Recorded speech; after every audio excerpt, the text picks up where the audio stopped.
The wait is over. The greatest challenge of this edition of the Ocean Race is about to begin. 5 teams, 20 sailors sailing non-stop from Cape Town, South Africa to Itajaí, Brazil, 12,750 miles away.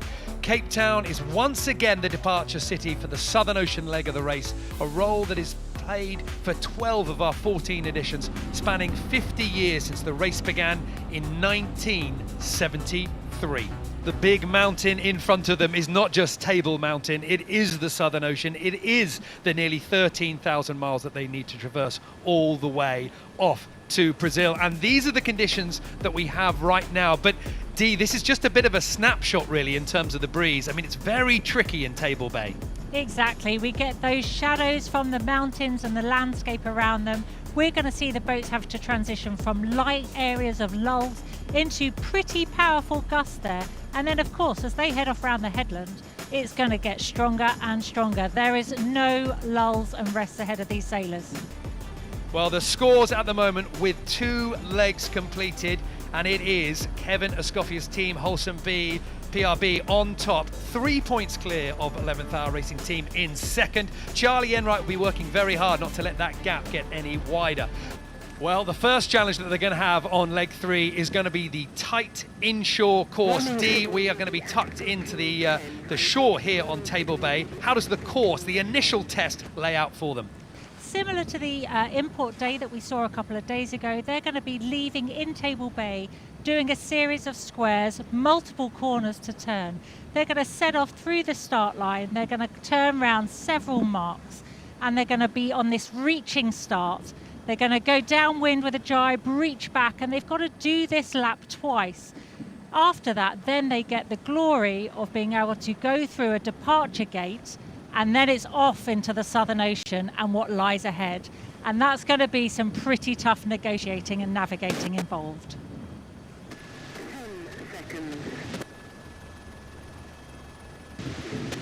Final few seconds to go for the line, and Biotherm very close to the line, but perhaps the others stuck in a light patch. It looks like Biotherm was actually the one boat to get away here.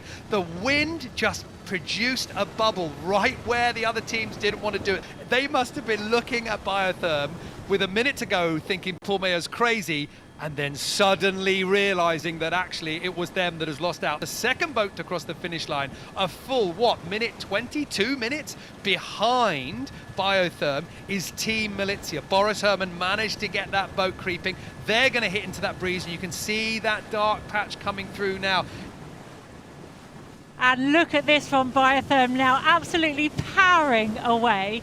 But don't forget, they're in this strong pressure now at the other end of the course that the others are struggling to get to, but they've got to do a loop. They've got to go back round through that light patch again. So it is not over yet. It is so much still to go. Look at this, this is the breeze that's waiting for them. Team Militia, Boris Herrmann now absolutely flying. Both foils are out, ready for the tight corners of this racetrack, and they have had to transition from light wind sailing, eking the boat forward, to too much power, ripping the boat away, an enormous bear away for Team Militia, and they're not at the mark yet. That turn was simply due to a loss of control. They're now turning themselves back up. The transition from light winds to strong winds, forcing Team Militia to take avoiding action, to take a big course dive just to try and hold on to everything. But you can see the split in the racetrack right now. D, handling these Imokas is one thing, and handling these Imokas when the breeze goes from 0 to 20 knots in a blink of an eye is something else. This is almost a stereotype Cape Town offering for a start on a leg. It literally is 0 to everything all in one go and mixing it up. Look at Holcim flying now. Out of control, they're lifting the bow high in the air. That is not a fast move.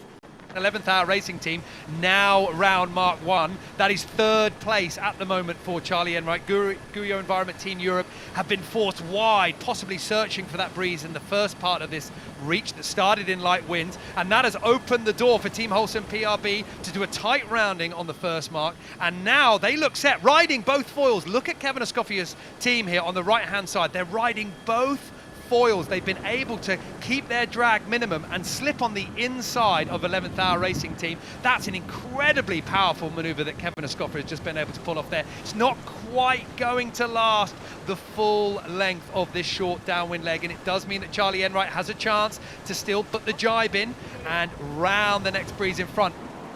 We are careful with 11 with the jibe. Now, timing of this jibe, this is going to be important. Now, 11th Hour Racing Team have jibed, and Team Holston PRB also jibed as well on what is proving to be an unbelievably interesting import section of the departure for leg 3 here at Cape Town.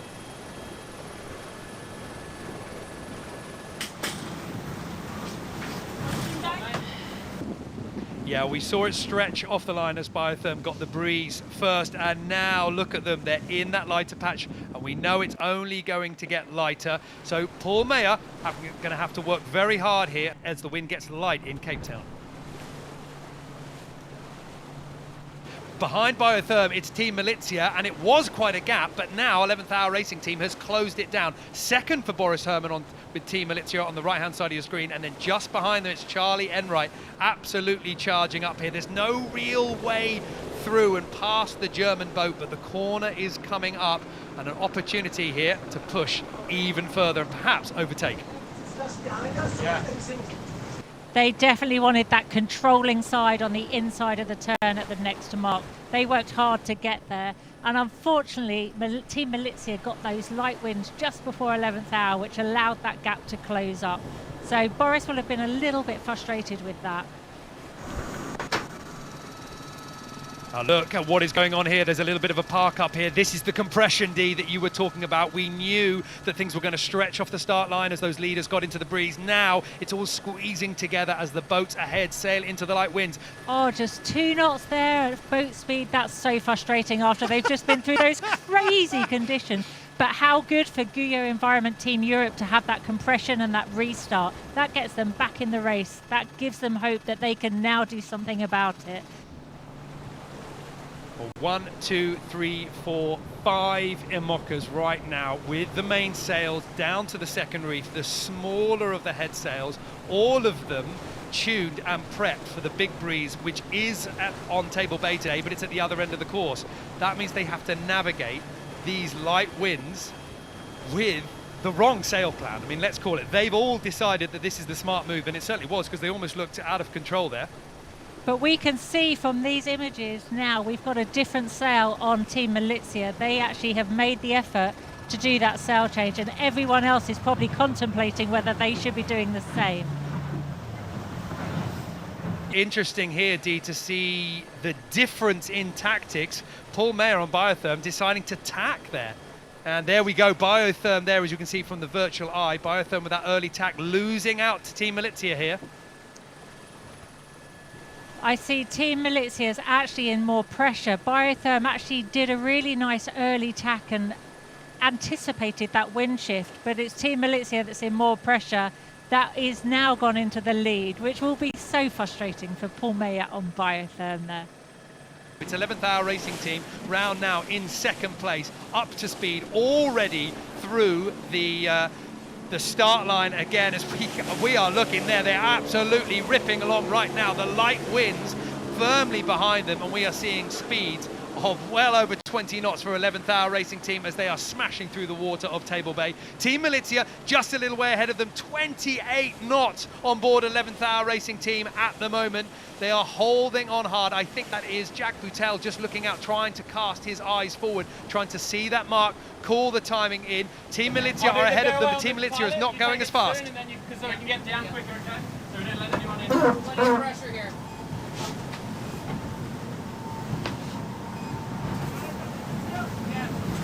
Good angle paralleling here.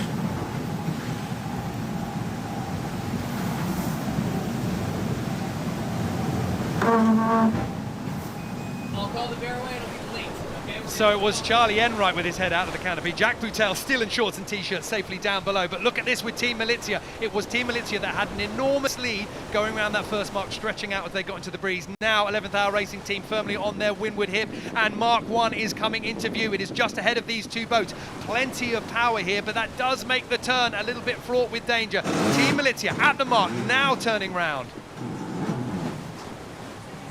Team Militia have committed to that big bear away and that downwind, trying to sail a shorter course, but it may cost them in their boat speed. It's very clear here that 11th Hour Racing Team have got much better boat speed than Team Militia, but it's all about that jibe into the ley line for that next mark that they go round, while they've still got good pressure and good speed. So the That's what we think we want to do. We just want to check the rules. Over. Okay, we'll have a quick look and come back to you. So Team Militia are absolutely ripping away at the moment in the lead. They've been able to hold off 11th Hour Racing Team, and while we dial into that battle for first place, we will just confirm that it looks like Biotherm are heading to shore. We're not too sure what the technical issue is, but it's certainly severe enough that they're going to have to take the 2-hour penalty, and they're still going to have to sail the import section of the course before they can get out into the wild ocean. So Biotherm absolutely looking fantastic when the start gun fired, but right now they are back on the wrong footing, going back to shore to sort out their boat. And now it's Boris Herman rounding and onto the final reach. This reach will take them through a gate between the two marks at the other end of the course, and then they are free, they are off, they are released out into what can only be described as the hardship of the Southern Ocean. So Team Militia are now round. 11th Hour Racing Team are hot on their heels. Team Wholesome PRB in third place.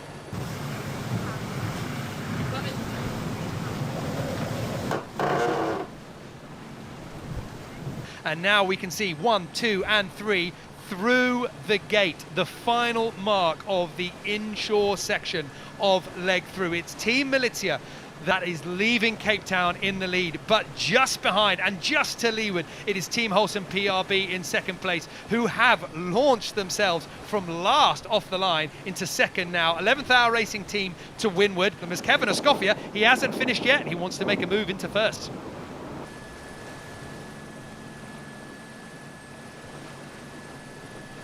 And the question is, the technical issue on board Biotherm, what is it and what exactly seems to be their plan? Because right now they are still sailing. We did get confirmation from the race management team that if they did sail back into the harbour, then they would need to stay there for at least 2 hours before restarting, and they were going to have to sail the inshore section again.